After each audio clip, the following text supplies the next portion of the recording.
Perspectives on a Pandemic is the project and original work of Alix Lambert, bringing a variety of voices on our current global situation. It is a production of the Sager Broaddus Gallery Artist in Residence program in KBIA. Born in Harlem, New York, Dr. Lemny Perez is a Dominican-American writer and psychologist.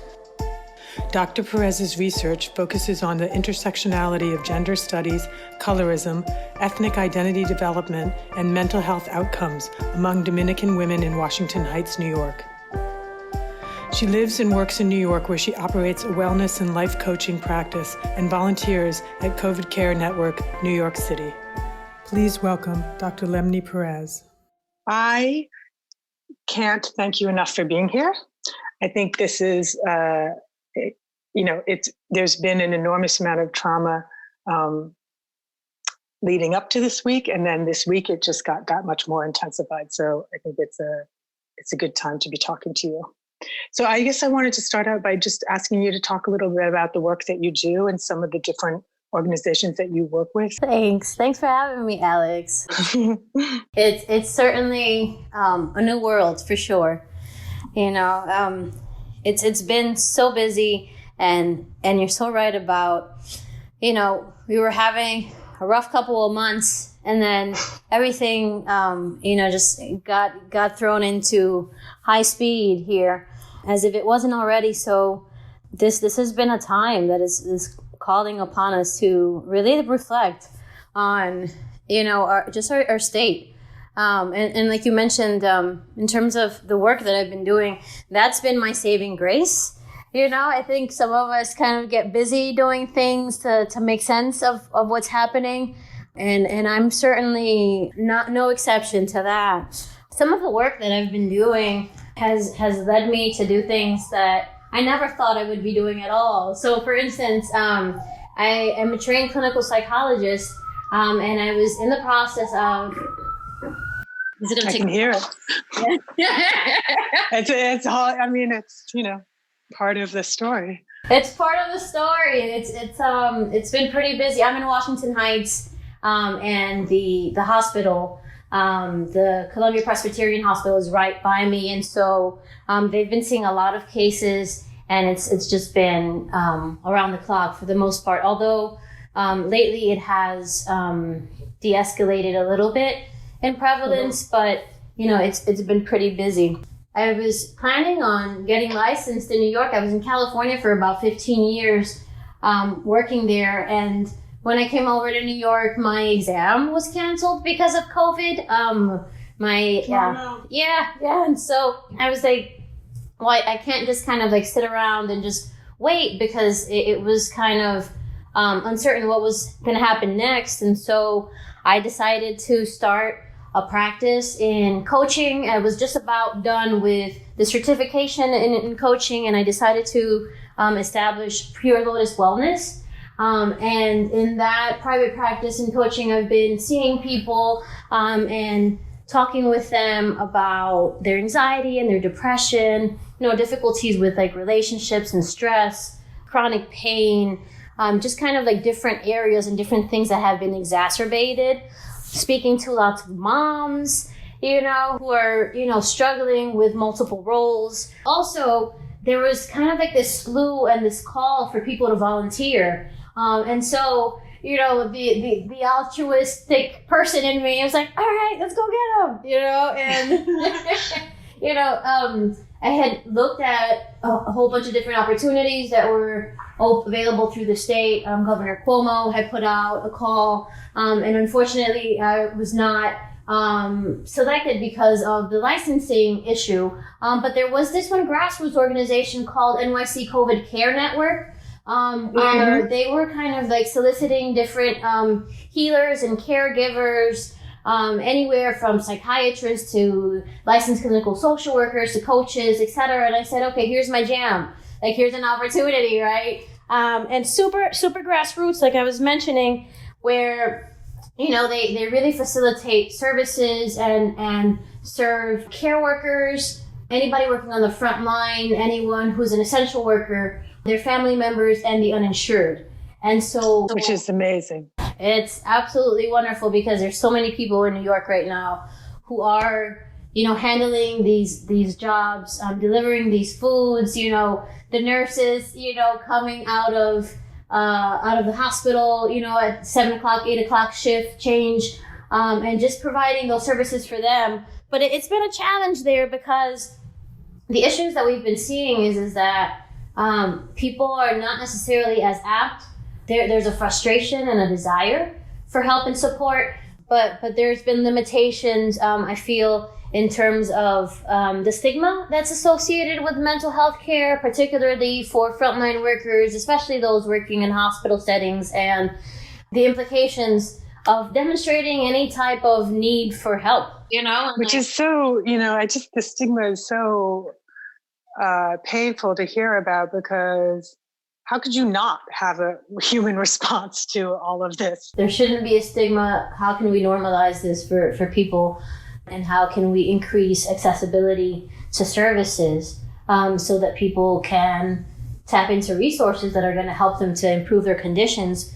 I think that APA, the American Psychological Association, has done a really good job at addressing and dealing with, a lot of these things that have been happening. In fact, on Thursday, we've been having town halls every week. The CEO and the president of APA, Sandy Schulman and Arthur Evans, and this week they're going to be talking about racism pandemic, and that's really necessary in terms of kind of like identifying 1 out of 3 Americans are showing signs of clinical anxiety or depression. We're like demonstrating signs and symptoms, and that's significant. That's a good grip of nearly close to half. And so the impact on the children, the suicidality, and those types of incidences increasing because of the isolation, and how isolation is being linked to inflammation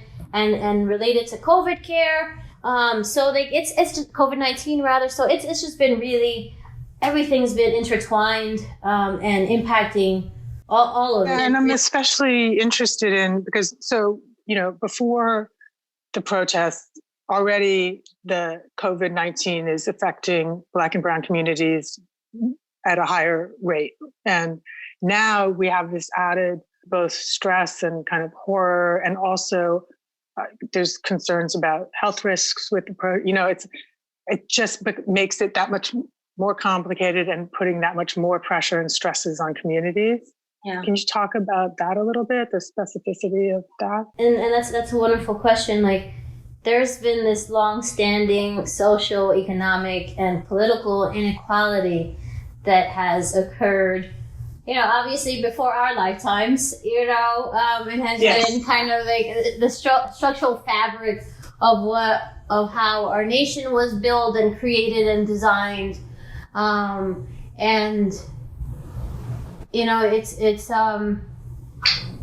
It's quite devastating to see how the disparities during crises only grow larger, where you see rich getting richer and the poor getting poorer, and how the efforts to support those have-nots has not been fruitful or successful, and very complicated, and leading to frustrations and these feelings of depression and anxiety and fears of how to take care of our families, that really leave people and deliver folks to kind of like desperate measures. I can see how in communities of color, particularly in mine, like I had mentioned, I was raised in Washington Heights, which is a predominantly Dominican community, and I've lived on a street where the majority of people have lived there for 40 years. So it's home. Everyone knows each other. It's a big family, and we've really resorted to taking care of each other. And I was talking about how we've been impacted by 4 deaths. Of different kind of what I consider are extended family members, but community members, and our inability to really mourn their loss in a way that feels healing, that feels reparative in light of all the trauma that we're all experiencing, it just adds more salt to the wound, so Yeah. we've been, And please. you said you're making a documentary about your block. I'm super interested in this. Sure. So I've been working on a documentary about the changes that have been happening, particularly on my block, where I interviewed different generations of people, 4 or 5 generations, 4, I won't say 5, I was stretching it there, 4 generations of community members telling their stories about what it's like to live in Washington Heights as Dominicans, and just the changes that they've seen in terms of kind of like gentrification, and just to see our footprints being wiped off after kind of like, growing and creating and establishing this really rich and culturally rich neighborhood, to just kind of see it wiped away. And of course, everything changes, right? Change is a constant. However, some changes are violent, and when you see an entire block on Broadway is boarded up because, they can't afford the rent, because there's new owners to the buildings. I mean, even my mom had difficulties with going to court as well after being there, for 45 years in this one particular apartment, and dealing with really difficult landlords who want to triple and quadruple the rent by removing these very loyal tenants. And so like that's very painful. Incredibly painful. Absolutely. Like, where else is she supposed to go? Like, she goes and plays her bingo, at the old seniors home, just a block away. Everyone in the neighborhood speaks Spanish. She doesn't really have to extend herself. Like, she's at home there. And so if she gets removed, where does she go? So those are the challenges that I think we're facing as community members, and just facing discrimination overall in general. For me, I have 5 degrees, and oh my gosh, these things are still things that we face and we contend with. So it's been really difficult, and I think race and class and and politics is something that we grew up with. I feel like children as early as 4 or 5 years old are already can identify differences in race, and yes. So like at this age, I can even remember my own experience noticing that I was not a particular color, and because of that, I didn't have the opportunity to be seen in a particular light, or when I would see the spaces where I did have privilege, and growing up in the Dominican Republic, the disparities there are even more wide. In a developing country, being a child there and being in a vehicle, and then seeing another child outside of that vehicle cleaning up the car and trying to understand, why do I have shoes? Why am I sitting in this car? And why is this child outside barefoot cleaning my car, right? Or my parents' car? Right. Those things really kind of like hit home about the haves and have-nots, and the differences in class, and where you have power and where you don't.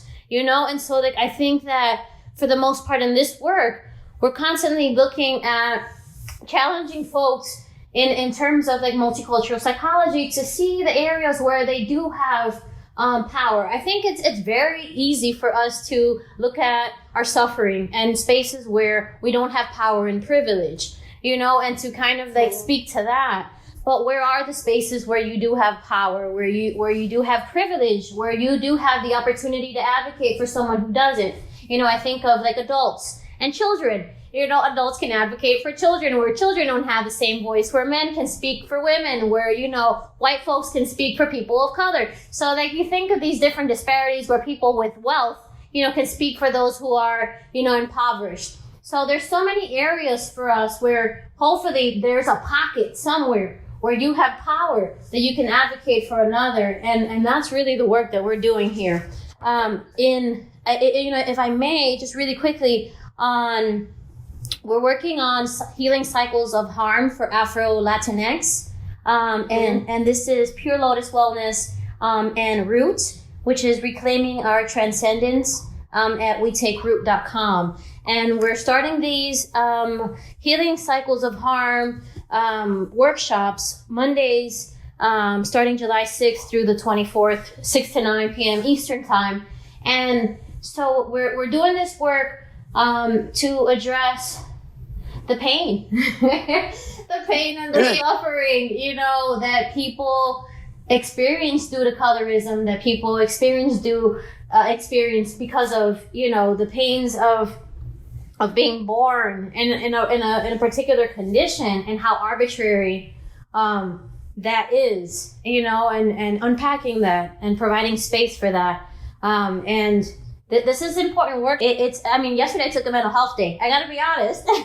No, it's so important. I want to hear a little bit more about some of the other, you mentioned New York City COVID Care. I know that you work with the Gratitude Alliance. So currently I'm the director of global healing at Gratitude Alliance, which is a wonderful nonprofit based out of Oakland, California. And the work that we do is lots of trauma healing workshops, where also the paradigm is completely different. So lots of the work that we do are targeting many communities of color. And also we do work abroad. Some of the international work that we do takes place in Nepal. And in Nepal, what we do there is doing trauma healing workshops with folks who are working with survivors of sexual trafficking, and other girls and women who have been victims and survivors, rather, of gender-based violence. And also working with teachers who are working with children who have been orphaned, and different partners like the university, Triphuvan University of Nepal there in Kathmandu, where we just recently trained master's level psychology students to do this trauma healing workshops in their community. So some of the work that we've been doing now has been limited because of the pandemic. From 2017 to 2018, I worked as the director of behavioral health at West Oakland Health Council, and it's a federally qualified health center. One of the initiatives that I was tasked with there was to start a pilot program where I was working with Alameda County. So in the pilot project, we were working with the Oakland Conservatory of Music, as well as Black elected officials, and a couple of leaders in Black psychology. And so we were working together to establish a program that was holistic and integrative, in terms of like integrated behavioral health care. So we designed a program that included drumming and yoga and acupuncture, chiropractic, to support the people who were coming to receive services at our clinic, many of whom had dual diagnoses and were coming to our methadone clinic to receive, their care and their treatment. Lots of wonderful work has been happening in the world. And I've just been super privileged to be a part of so many different efforts. Yeah, that's kind of a lot of my work in a nutshell, and the prison work too. Oh yeah, let's talk about the prison work. Prison is certainly prisons and the nursing homes is one of the big vectors for this pandemic. I just think there needs to be some depopulating work done and some attention paid to prisons. Yeah. So I'd love to hear you talk about what you think are the best practices there. The prisons are so populated. I've worked in county jails and juvenile halls, mostly in the Bay Area in California. And also I was working as a staff psychologist at the California Men's Colony through the Department of Corrections. And one of the things that was really difficult in those spaces was seeing how close, in retrospect, thinking of the pandemic and thinking of how close the men are, or the women, or the folks who are detained are together, and how that must be extremely difficult. For the Division 52 of the APA, which is the International Psychology, there's a task force for COVID-19, and one of them is legal issues. So one of the things that we've been talking about is different ways to kind of support the correctional psychologists, and thinking also, suicidality is a huge issue and a big issue that setting experiences. So thinking of COVID-19 and how this really kind of like brings the thought of our mortality, how to kind of like manage the mental health crises that's coming as a result of that also, impairs people's immune system and their defenses towards fighting the ability to, fighting the virus itself. So many things are related. So we're really working on multiple fronts. I think that when all of this happened, I went into like high structure mode. I think people have different defenses and different ways of how they manage their own anxiety and how they manage, their own stress. And I think for me, when I get super stressed, I get into hyper planning mode and try to provide myself some structure. And I think that's an adaptive strategy because it really helps me to organize myself.